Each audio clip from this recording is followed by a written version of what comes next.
2024년 4월, 북한에서 예상치 못한 사건이 발생하여 전 세계의 이목을 집중시켰습니다. 20명의 고등학생 여학생들이 공공연히 처벌을 받았는데 그 이유는 놀라운 일이었습니다. 그들은 오락용 게임에서 금지된 단어를 사용했다는 이유로 처벌을 받았습니다. 이는 단순한 사건이 아니라 그 어떤 언어라도 부적절하다고 여겨질 경우 심각한 결과를 초래할 수 있는 엄격한 언어 통제 캠페인의 일환이었습니다. 이 사건의 배경에는 북한에서 새로 제정된 문화 및 언어보호법이 있습니다.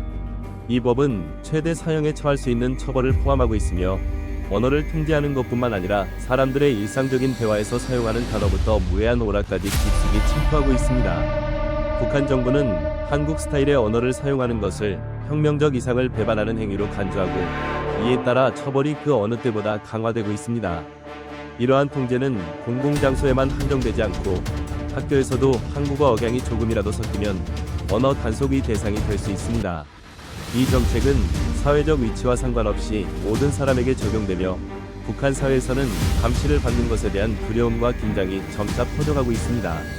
이는 북한 사람들에게 항상 경계를 유지하고 의심스러운 행동을 신고하도록 강요하는 상황을 만들어냈습니다. 이러한 변화는 북한의 젊은 세대에게 심각한 영향을 미치고 있으며 그들은 단지 엄격한 규제를 따르는 것만이 아니라 언어와 행동 하나하나가 치명적인 처벌을 초래할 수 있는 사회에서 살아가고 있습니다. 이로 인해 북한의 젊은이들은 정치적으로뿐만 아니라 심리적으로도 불확실한 미래에 직면하게 되었습니다. 그들의 삶은 이러한 철저한 통제 속에서 어떻게 변화할 것인지, 그리고 이러한 정책이 앞으로도 계속 지속될 수 있을지에 대한 질문은 여전히 남아 있습니다. 이번 영상에서는 북한 사회와 이러한 통제 조치들이 미치는 심오한 영향을 더 깊이 탐구할 것입니다. 중요한 정보를 놓치지 않기 위해 채널을 구독해주세요. 이제 함께 탐험을 시작해보겠습니다. 2023년 4월, 북한에서 예상치 못한 비극적인 사건이 발생했습니다. 고위 정보 관료의 자녀인 20명의 젊은 여성들이 스포츠 캠프에 참가한 중 휴식 시간 동안 간단한 단어 게임에 참여했습니다. 게임은 단순한 오락이었고 그들은 게임을 통해 재미를 느끼고 있었지만 게임이 진행됨에 따라 점차 열정적으로 단어를 찾아가던 중 그들은 큰 실수를 범하게 되었습니다. 몇몇 단어가 한국 스타일을 띠고 있었으며 그 단어들은 종종 한국 드라마나 K-팝 음악에서 나타나는 표현들이었습니다. 이러한 표현은 북한의 젊은이들 사이에서 은밀하게 인기를 끌었을 수 있었지만 그들의 순수한 즐거움이 결국 치명적인 함정에 빠지게 했습니다. 그들은 단순히 행동이 아니라 말로 인해 위험에 처하게 된 것입니다. 누군가가 이를 당국에 신고한 직후 20명의 소녀들은 무자비하게 체포되었습니다. 그들에게 내려진 형벌은 충격적이었습니다. 모두 강제 노동형을 선고받았습니다. 형벌의 구체적인 내용은 알려져 있지 않지만 한 가지 확실한 것은 그것이 결코 가벼운 처벌이 아니었다는 것입니다. 고위 공무원의 자녀들이라는 이유로 보호받을 것이라고 생각했던 그들은 이제 정부의 가혹한 처벌을 피할 수 없었습니다. 북한 정부는 이 사건을 혁명적 이상에 대한 배신으로 간주했으며 언어와 사상의 통제를 위협하는 행위로 보았습니다. 이는 국가가 자신의 권력을 보호하기 위해 행동에서부터 언어에 이르기까지 모든 측면을 철저히 통제하는 방식을 잘 보여주는 사례입니다. 언어가 여전히 가장 강력한 사상 전달 도구로 남아있는 가운데 북한에서는 그것이 자유와 통제 사이의 전쟁에서 날카로운 무기로 변질되었습니다. 이 사건은 단순한 언어 게임에 관한 이야기가 아닙니다. 그것은 한 체제의 극단적이고 가혹한 성격을 보여주는 증거이며 여기서는 하나의 단어, 한 문장이 사람을 위험에 빠뜨릴 수 있음을 보여줍니다. 북한 정부는 언어를 통해 사상을 통제하려는 시도를 하고 있는 것일까요? 이 일련의 사건은 북한 내에서 문화언어보호법이 실행되면서 시작되었습니다. 이 법이 북한 사회에 미친 영향은 무엇일까요? 함께 깊이 알아보도록 하겠습니다. 2023년 1월, 북한 최고인민회의에서 전례 없는 엄격한 법안이 통과되었습니다.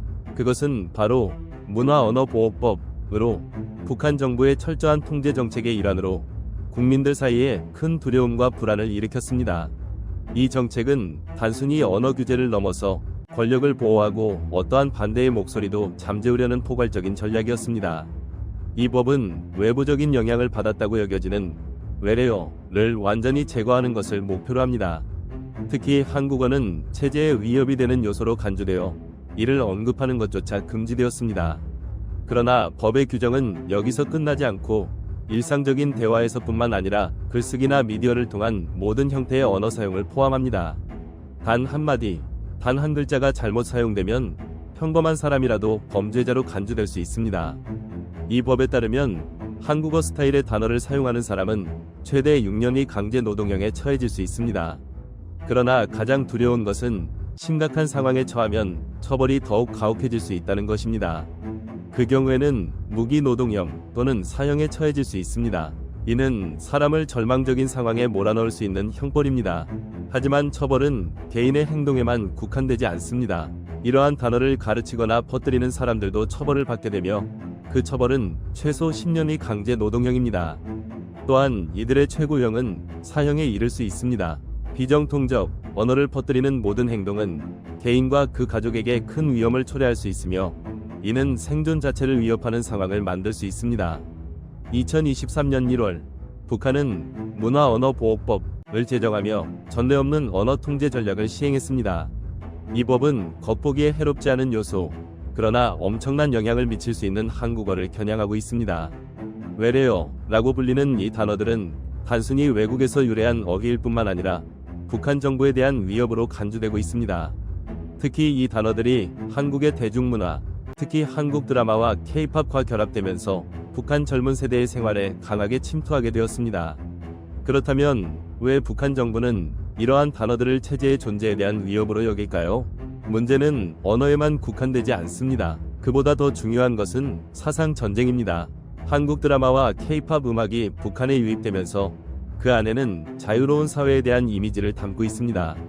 이는 북한 국민들이 교육받고 경험한 현실과는 전혀 다른 반대되는 사회의 모습입니다. 북한 정부는 자유문화의 영향력을 두려워하며 이를 차단하기 위해 극단적인 조치를 취하고 있습니다. 북한 정부의 대응 방식은 무엇일까요? 공개적으로 엄격한 처벌을 포함한 강경한 조치는 단순한 범죄 처벌이 아니라 억제 전략으로서 작용하고 있습니다. 이를 통해 두려운 분위기를 조성하고 국민들이 각자의 말과 행동에 신중을 기하도록 만들고 있습니다. 북한 정부는 언어만을 통제하려는 것이 아니라 사람들의 생각과 의식도 통제하려고 합니다. 언어를 통제함으로써 그들은 작은 행동 하나까지 감시하고 있으며 어떤 잘못도 큰 대가를 치를 수 있게 됩니다. 이 법이 시행된 이후 북한 사회는 확연히 변화했습니다. 모든 대화는 긴장감으로 가득 차 있습니다. 사람들은 그 어느 때보다도 조심스러워지고 평범한 상황에서조차 더욱 신중해졌습니다. 학교, 직장, 그리고 공공장소는 이제 감시의 장소로 변했으며 언어적 범죄의 징후가 보이면 즉시 신고될 수 있습니다. 북한 사회는 이제 자유로운 표현이 사라지고 두려움과 통제가 지배하는 긴장된 공간으로 변하고 있습니다.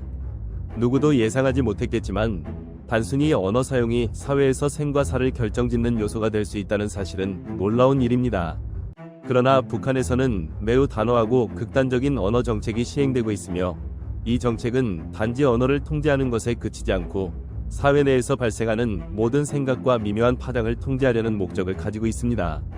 문화언어보호법이 도입된 이후 북한 정부는 한 글자 한 글자까지 통제하려는 의도를 분명히 드러내고 있으며 그들은 이를 통해 자신들이 옳다고 믿는 정치체제를 보호하려 하고 있습니다. 이것은 단순한 언론 자유의 제한이 아니라 사상의 전쟁이자 숨겨진 치열한 전투입니다. 검열된 단어, 삭제된 문장 하나하나에서 정부는 무엇을 보호하려고 하는 걸까요? 그것은 자유나 창의성이 아니라 바로 체제의 안정성입니다. 사람들이 사용하는 언어라는 중요한 도구를 완전히 통제함으로써 체제를 지키려고 하는 것입니다. 자유로운 대화나 언어 트렌드 등 모든 새로운 표현 형태는 철저한 통제를 받습니다. 신문, 텔레비전, 잡지와 같은 매체도 이 감시를 피할 수 없습니다. 평양 문화 기준에 맞지 않는 단어는 즉시 제거되며 그 자리에 권력을 유지하기 위한 목적을 가진 새로운 언어 시스템이 들어섭니다.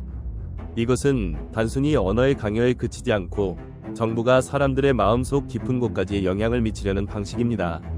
북한 정부는 군사 언어에서 평양 문화 언어에 이르기까지 특별한 언어 체계를 구축하여 체제의 힘을 강화하고 있습니다. 그러나 이 새로운 법은 단지 그에 그치지 않습니다. 일상생활에서의 언어 사용까지도 정부가 권력을 유지하기 위한 도구로 삼고 있으며 그 통제의 범위는 더욱 강화되었습니다. 하지만 이러한 조치들은 체제의 약점을 드러내기도 합니다. 언어에 대한 엄격한 통제는 사람들을 두려움 속에서 살게 만들 뿐만 아니라 특히 젊은 세대들 사이에서는 호기심을 자극합니다. 금지된 것이 강력하게 제한될수록 그 금지된 것에 대한 끌림은 더욱 커지며 결국 젊은 세대들 사이에서는 정부에 대한 저항이 은밀한 혁명으로 변해가고 있습니다.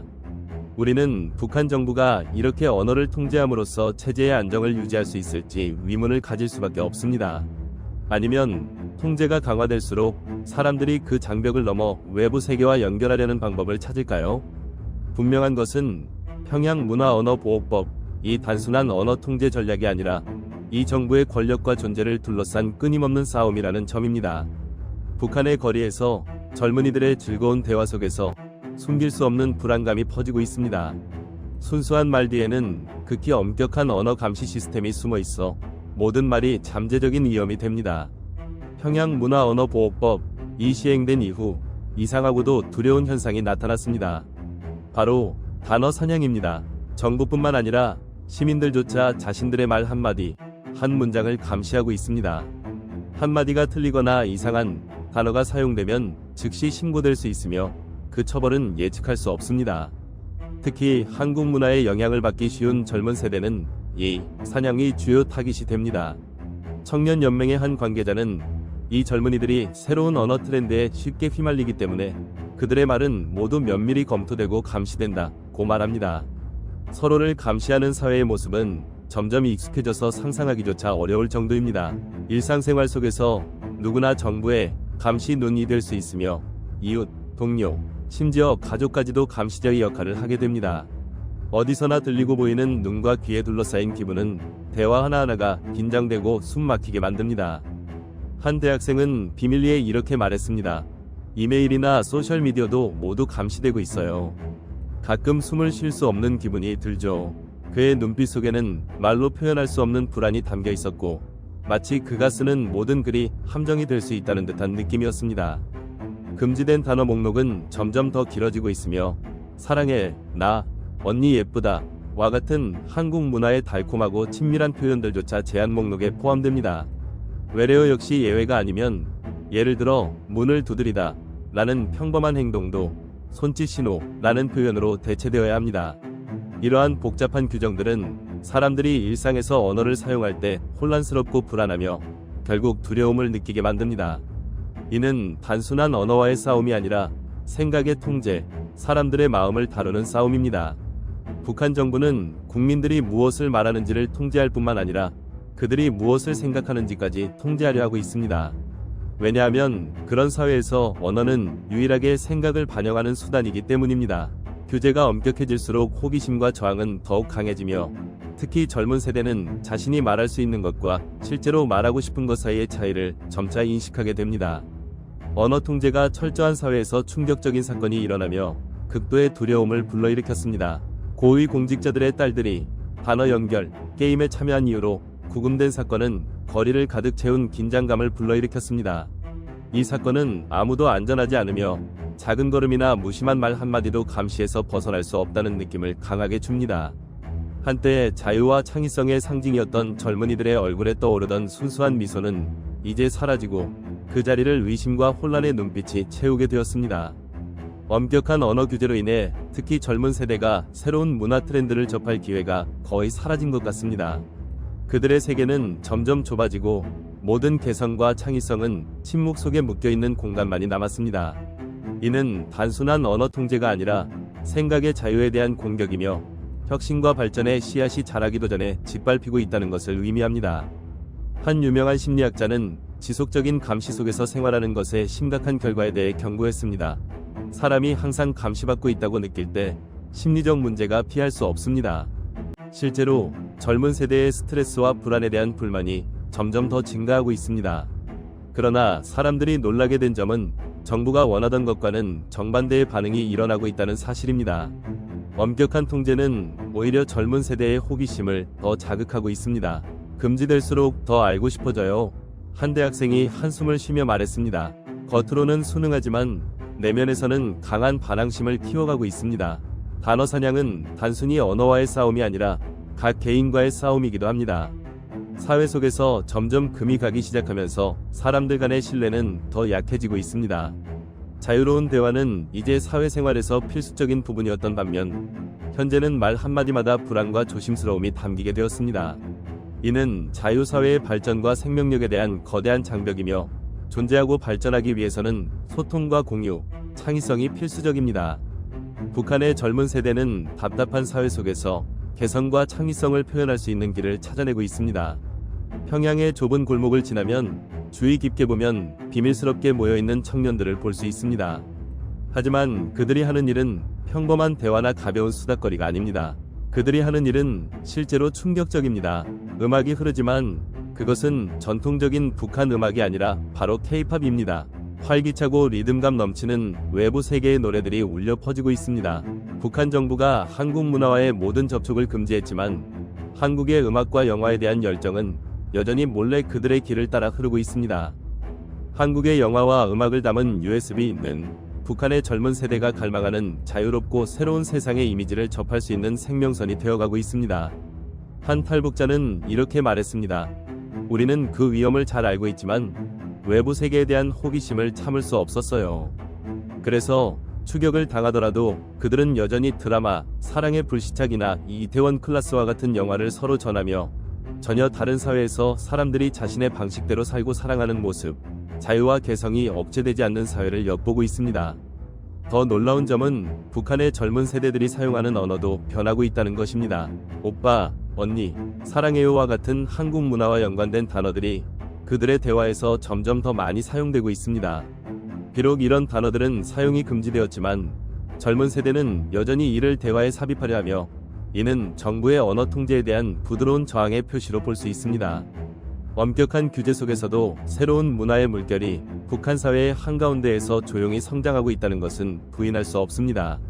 창의력은 결코 사라지지 않으며 그저 다른 길을 찾아내고 있을 뿐입니다. 모든 금지사항은 그들이 자신을 표현하고 새로운 것을 탐험하고자 하는 갈망을 더욱 자극하고 있습니다. 통제된 사회의 어둠 속에서 북한의 젊은 세대는 넘을 수 없는 장벽과 조용히 맞서고 있습니다. 그들은 음악과 영화뿐만 아니라 패션 스타일과 심지어 헤어스타일의 세부 사항까지도 한국 문화를 모방하려 하고 있습니다.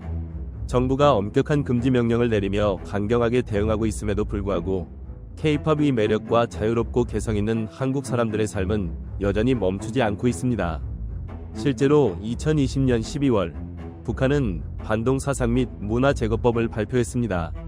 이는 젊은 세대의 삶의 모든 면을 통제하려는 조치로 영화, 음악, 심지어 의상까지도 사회주의 이념에 위협을 주는 것으로 간주되며 이를 위반하면 강력한 처벌을 받을 수 있습니다. 그러나 통제의 범위를 넘어서는 탐구 욕구는 그 어느 때보다 강력하게 남아 있습니다. 주변 환경에서 답답함을 느끼는 젊은 세대는 끊임없이 자유를 찾고 있으며 그 방법은 비밀스럽지만 매우 창의적입니다. 예기치 못한 검문이 거리 곳곳에서 벌어지는 가운데 북한의 젊은 세대는 자신의 행동을 숨길 수 있는 방법을 배웠습니다. 그들은 의사소통에서 암호화 기법을 사용하거나 비밀스러운 채널을 통해 정보를 교환하는 등의 방식으로 서로 소통합니다. 그들은 금지된 영화뿐만 아니라 개성과 창의성이 억제되지 않는 자유로운 삶의 방식을 서로에게 공유하며 깊은 존경을 표합니다. 한 대학생은 이렇게 말했습니다. 우리는 표현의 자유와 개성 넘치는 생활을 존경합니다. 이곳에서는 그런 것을 느낄 수 없습니다. 가족 내 세대 간의 갈등도 점점 더 두드러지고 있습니다. 보수적인 부모들은 두려움을 느끼지만 일부는 자녀들을 비밀리에 지지하며 젊은 세대가 과거의 그림자에 갇히지 않도록 새로운 바람을 받아들여야 한다고 믿습니다. 부인할 수 없는 것은 현재 북한의 젊은 문화가 중요한 기로에 서 있다는 점입니다. 그곳에서 작은 행동이 이 나라의 미래에 큰 변화와 예측할 수 없는 영향을 미칠 수 있습니다. 언어는 단순한 의사소통 도구가 아니라 북한 정권의 손에 쥐어진 강력한 무기입니다. 이 나라의 엄격한 언어 통제 시스템은 우연히 생긴 것이 아니라 민족 정체성에 대한 의식을 강화하고 체제의 지배를 공고히 하기 위한 의도적인 전략의 결과입니다. 1945년 일본의 지배에서 한반도가 해방된 후 새로운 정부는 언어를 대규모 재건 계획의 중심에 놓고 외부 세계의 영향을 받지 않는 순수한 사회를 구축하려는 목표를 세웠습니다. 가장 충격적인 조치 중 하나는 1949년에 이루어진 결정이었습니다. 한자를 완전히 폐지하고 한글로 대체한 것입니다. 이것은 단순한 문자 형식의 변화가 아니라 한글을 외부의 영향을 막기 위한 수단으로 삼고 한국어를 보호하려는 강력한 조치였습니다. 이를 통해 민족의식을 고취시키고 국민들의 문해율을 높이는 데 중요한 역할을 했습니다. 그러나 이 변화는 그 이상이었으며 정부는 한글 사용을 장려하는 것뿐만 아니라 언어의 본질까지도 깊이 변화시키고 완전히 다른 어휘 체계를 만들어냈습니다. 1960년대에 들어서면서 북한 정부는 평양 방언을 기준으로 한 언어의 표준화를 강력히 추진하기 시작했으며 이를 전국의 공식 언어로 삼았습니다. 외래어는 단순히 제외되는 것에 그치지 않고 새로운 방식으로 표현되었습니다. 예를 들어 낙, 문을 두드리다 라는 단어는 더 이상 사용되지 않고 손의 존재감을 표현하는 새로운 구문으로 대체되었습니다. 이러한 언어 창작은 한글의 순수성을 유지하기 위한 노력만큼이나 주체사상이나 치마운동과 같은 정치적 개념을 확립하는 데에도 중요한 역할을 했습니다. 이는 북한만의 독특한 가치체계를 구축하는 데 기여했습니다. 이러한 언어 통제는 단어의 변화를 넘어서 한국과의 언어적 장벽을 명확히 하는 것을 목표로 했습니다. 북한은 한국의 언어를 혼합된 언어로 간주하며 두 문화와 두 이념 체제 사이의 뚜렷한 갈등을 나타낸다고 주장했습니다. 또한 정부는 단어뿐만 아니라 체제에 위협이 될 수 있는 생각이나 표현까지도 철저히 통제하고 있으며 언어를 권력을 유지하고 분열과 차별을 조장하는 강력한 도구로 활용하고 있습니다. 지난 70년 동안 북한은 언어를 절대적인 권력의 무기로 변모시켰습니다. 이곳에서 각 단어는 단순한 의사소통의 수단이 아니라 사상을 통제하는 열쇠가 되었습니다. 언어 정책은 가장 중요한 위치에 있으며 학습뿐만 아니라 전반적인 정치 전략의 일환으로 작용하고 있습니다. 평양 방언을 기준으로 한 표준 언어는 교육 시스템에서 의무적으로 사용되며 교과서, 학술 자료, 심지어는 공식 매체에서도 엄격히 형성됩니다. 특히 노동신문은 항상 사람들의 일상적인 언어 사용을 조정하는 중요한 역할을 해왔습니다. 이것은 단순히 올바른 단어 사용에 관한 문제가 아니라 사상의 흐름을 완전히 통제하려는 시도입니다. 외래어조차 존재할 수 없으며 국가 정체성에 위협을 가하는 것으로 간주됩니다. 정부는 심지어 언어를 감독하는 기구인 국가언어검증위원회를 설립하여 부적절한 단어를 감시하고 제거하며 모든 단어와 문장이 정권의 이념을 정확히 반영하도록 하고 있습니다. 이를 통해 언어는 민족 정체성을 강화하는 도구일 뿐만 아니라 권력을 강화하고 국민들의 사고와 행동을 제어하는 수단이 되었습니다. 이러한 정책들은 지배력을 유지하는 데 매우 효과적이었지만 국제사회에서는 강한 비판을 받고 있습니다. 관측자들은 이 엄격한 언어 정책이 언론 자유를 침해하고 창의력을 억제하며 개인의 표현 능력을 제한한다고 지적하고 있습니다. 이에 대해 북한은 2019년 UN 보편적 정례 검토에서 이러한 엄격한 처벌을 인정하면서도 그것은 특별한 상황에서만 적용되는 조치라며 국제적 압박을 완화하려는 의도를 내비쳤습니다. 그럼에도 불구하고 이러한 정책은 수십 년 동안 계속 유지되어 왔으며 북한의 독재 체제를 유지하는 데 필수적인 요소로 자리 잡았습니다. 이 엄격한 언어 통제 아래에서 언어는 창의성이 제한된 사회를 초래했을 뿐만 아니라 모든 아이디어가 검토되고 감시되는 답답한 공간을 만들어냈습니다. 언어가 단지 의사소통의 도구일 뿐만 아니라 사상을 통제하는 수단인 사회에서 북한은 다른 어느 나라보다 더 엄격한 언어 정책을 시행하고 있습니다. 비표준 단어를 사용한 사람은 가혹한 처벌을 받을 수 있으며 외래 사상은 체제에 대한 직접적인 위협으로 간주됩니다. 이로 인해 국제사회는 강력히 반대하며 이를 기본적인 인권인 표현의 자유를 침해하는 행위로 간주하고 있습니다. 언어, 사고의 자유의 필수적인 요소가 창의력과 자유를 억압하는 체제의 발톱 아래 억제되고 있습니다. 그동안 북한의 젊은 세대는 거대한 모순 속에서 살아가고 있습니다. 외부 세계와의 연결을 갈망하면서도 언제든지 닥칠 수 있는 엄격한 처벌에 대한 두려움을 가지고 있습니다. 하지만 정보기술이 급격히 발전하는 시대에 다른 나라에서 전송된 데이터를 담고 있는 비밀 USB가 조용히 젊은 사람들의 손에 전달되고 있습니다. 감시의 두려움 속에서 살아가야 함에도 불구하고 이 세대는 여전히 새로운 문화에 대해 배우고 그것과 연결하려는 노력을 기울이고 있습니다. 그들은 단순히 자유를 갈망하는 것만이 아니라 은밀하게 그 자유를 추구하며 글자 하나하나, 영상 한 장면, 노래 한 곡을 몰래 전달하는 길을 찾고 있습니다. 이러한 투쟁은 중요한 질문을 던집니다. 언어의 자유는 정말로 영원히 박탈될 수 있을까요? 아니면 젊은 세대의 이러한 통제를 넘어서려는 노력들이 결국 피할 수 없는 전환점을 가져올까요? 북한에서의 변화 전망이 아직 불확실할지라도 젊은 세대의 작은 희망들이 어두운 사회 속에서 빛나는 불빛이 되고 있으며 그들 스스로가 이 나라의 미래를 바꿀 주인공이 될지도 모릅니다. 언어의 자유가 위협으로 간주되는 북한은 이제 전례 없는 도전에 직면해 있습니다. 젊은 세대의 언어 혁명이 모든 속박을 깨고 나갈 힘을 가질 것인가?